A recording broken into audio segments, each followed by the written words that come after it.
Okay, let's unpack this. Picture this. The Oslo Plaza Hotel, 1995. It's this grand central place, a real beacon of prestige right in the heart of Oslo. Absolutely. The kind of place for fancy dinners, big business deals. Right. Not exactly where you'd expect a major international crime to unfold, Yeah. but that's exactly what happened. It became the nexus for something, well, pretty surprising. And right in the middle of it all was this guy, Tore Hauge. And honestly, looking at him on the surface, he's the last person you'd peg for a big drug case. Yeah. So this deep dive, we're going to explore how his life, this seemingly conventional and respected life, just collided head-on with an international cocaine cartel right there in Oslo. It really shook things up back then in the mid-90s. It really did. So our mission today is to get into the sources, understand the layers here, Hodge's role, which is just astonishing, the sheer scale of this thing, and some really remarkable details that came out. Yeah, get ready for a few twists. It's quite a story. So let's start with the man himself, Tore Hauge. Because you really have to understand, this wasn't some, shady character lurking around. What a doll. He was 43, from Norddal in Sunnmøre, a respected figure. And his background, it just makes the whole thing almost unbelievable. Tell us about it. Well, get this. He was a police officer for 5 years, up until 77. A former cop. Wow. Yeah. Then he became a farmer, back in his home village, Furo. Even worked in social services for a bit. Okay, so farmer, social services. In politics. Yeah. He was deep into local politics. Right. A prominent Conservative Party guy. He actually founded the local party branch in Norddal back in '79. Was its first leader. So really involved. Very. Sat on the municipal council for 7 years. And at the time he was arrested, he was leading the technical main committee and was on the county's agricultural board. Oh, so pillar of the community is an understatement. Totally. Imagine someone that ingrained, that admired, and then this happens. Right. What did the sources tell us about, the cracks? What led him down this path? Well, it's that stark contrast, isn't it? Because underneath all that respectability, Hauge was in serious financial trouble, like really serious. How bad are we talking? We're talking nearly 10 million Norwegian kroner in debt. 10 million. Back Yeah. in the early 90s. Exactly. Huge money. And, get this, his reported taxable income in 1992, just 200 kroner. 200, that's nothing. Basically nothing. No registered wealth either. So it raises this big question, for you listening. How much pressure, especially money pressure, does it take for someone to just completely break from the life they've built? That kind of debt. Yeah. Yeah, you can see how someone might get desperate.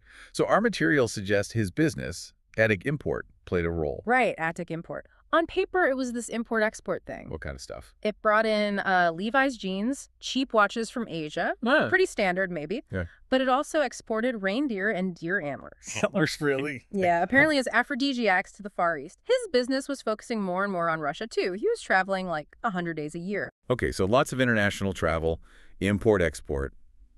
That sounds like it could be a cover. Well, here's a surprising detail the police found.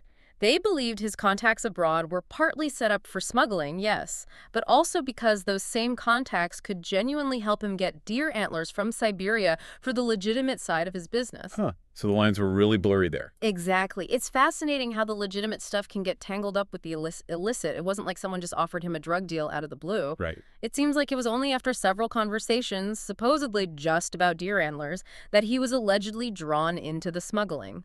It's almost like an organic growth, exploiting those existing connections, and crucially, his financial desperation. It's a much more subtle recruitment than you might think. Very much so, built on that existing foundation. So with all that going on behind the scenes, when did it all come crashing down? How did the arrest actually happen? Right, so late September, early October 1995 is the general time frame. But the sources specifically mention his arrest was Sunday afternoon, October 9th, 1994. Wait, 94? But the case is usually cited as 95. Yeah, it's a contradiction in the material we have, but that date, October 9th, 94, is explicitly stated for his arrest leaving room 1206 at the Oslo Plaza. So we have to report it as is. Okay, noted. Room 1206. And it was dramatic. Oh, yeah. Over 10 police officers swooped in. He was charged right then with importing and possessing 1 kilo of cocaine. A kilo. That's significant. Definitely. And interestingly, he initially agreed to be held in custody without even going to the preliminary hearing. Didn't want a lawyer at first. Really? Not until he met his defense lawyer, Morten Kjensli, and back in Norddal, his hometown. Pure shock. disbelief. I can imagine. The local politicians must have been floored. Totally. People like Oddbjørn Lians, the conservative leader there, and the mayor, Gudmund Rolling, they just couldn't believe it. Hauge was facing 6 years in jail, starting from around March 1995. But his arrest, as shocking as it was locally, it was just one part of a bigger picture, wasn't it? Exactly. This wasn't just about Tore Hauge. His arrest helped pull back the curtain on a much larger, sophisticated international operation. A cartel. A South American cocaine cartel, yeah. They'd set up this well-planned route into Norway and other Nordic countries. The police were already making moves. Right, you mentioned timing. Yeah, just days before Hauge's arrest, September 30th, 1995, the narcotics police raided 2 Latin Americans at the Ritz Hotel in Oslo. Another fancy hotel. Who were they? A 51-year-old Brazilian woman and a 40-year-old Argentine man. That raid was seen as a huge breakthrough, the start, really, of uncovering the first proper cocaine cartel operating in Norway. So they knew something big was happening. They suspected it. Mm-hmm. Police believe this cartel had already smuggled at least 7 kilos of cocaine into Norway just in the few months prior. 7 kilos. Wow. And these couriers? They'd been in Norway for 19 days, moving around strategically between hotels, the Royal Christiania, the Ritz, and significantly the Oslo Plaza. Which brings us back to room 1206. Hauge's arrest location was clearly part of their network. Seems very likely. And the Brazilian woman courier, her story changed. Initially, she admitted knowing they were smuggling cocaine in a bag with a false bottom. Okay. Then she retracted it, claiming she thought it was jewelry or something. But crucially, she did admit delivering at least 3 shipments to Norwegians a couple of weeks before her arrest. So the connections were being made. Absolutely. It was this moment where Norway kind of woke up to the fact that, yeah, these big international drug operations, they're here on our doorstep. And room 1206 at the Oslo Plaza. Let's focus on that for a second. Why that specific room, or at least why that hotel? Well, we don't have minute-by-minute details of what happened in the room, but the choice of the Oslo Plaza itself tells you a lot. Prestige, location. Exactly. It provides this perfect, unsuspecting cover. You can have meetings, handovers, maybe even store stuff temporarily, all under the radar, because who's going to question business meetings at the plaza? Right. It leverages the hotel's own respectability. Precisely. The South American couriers stayed there during their trip. Hauge was arrested leaving that room. It was clearly a key node in their network. A strategic choice for operating quietly in a major city. This whole case also gives us a really interesting glimpse into Norway's cocaine scene back in '95, doesn't it? It really does, because cocaine use was definitely on the rise then. Was it widespread? It was growing. Sveinung Sponheim, head of narcotics at Oslo Police back then, said police and customs seized over 5 kilos just in 1995. Street value over 10 million kroner. That's a lot for Norway at the time. It was significant, and they'd seen 2 big seizures close together, suggesting a larger user base emerging, especially in eastern Norway. Right. But here's the surprising part, the thing that challenges stereotypes.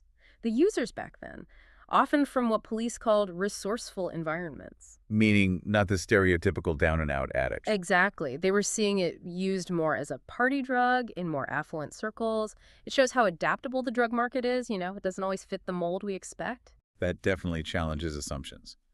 So the aftermath of Hauge's arrest. Obviously huge shock in Nordahl. Immense. The local party leader basically said, if convicted, Hauge's political career was over, which of course it was. But the bigger picture impact? Well, it starkly highlighted how international cartels were penetrating Norway. It showed that seemingly respectable figures, politicians even, could get involved. And it revealed the sophisticated methods using fancy hotels, legitimate businesses as cover. And Hauge himself, he wasn't exactly repentant immediately, was he? No, he actually admitted he would have just kept going with the smuggling because it was lucrative until he got caught. That admission, it almost sets the stage for what came next, which is frankly unbelievable. It really is, because Hauge's story doesn't end with that 1995 conviction. Not even close. Okay, what happened after the initial sentence? So the 95 case got him 6 years. That was for the kilo of cocaine hidden in a fire extinguisher, apparently, and trying to import 20 kilos of hashish. Right, 6 years. Then, in 96, he got another 2 years and 3 months from a conviction in Sweden. Okay, so adding up. But here's where it gets wild. From 1999 to 2008, while he's serving his time at Basti prison. A prison known for being relatively open, right? Yes. And from inside prison, he continued running large-scale drug operations. You're kidding. Wow. His wife was coordinating with buyers from their home. In '99, police searched their place, found 590 grams of amphetamine, over 300,000 kroners in cash. Wow. He admitted selling 650 grams of amphetamine between '97 and '99, all while incarcerated. So prison didn't stop him at all. Not even slightly. And for all that, he got another 5 years tacked onto his sentence in 2008. It's just an incredible level of persistence or defiance. That is an extraordinary second act to his criminal career. Astonishing.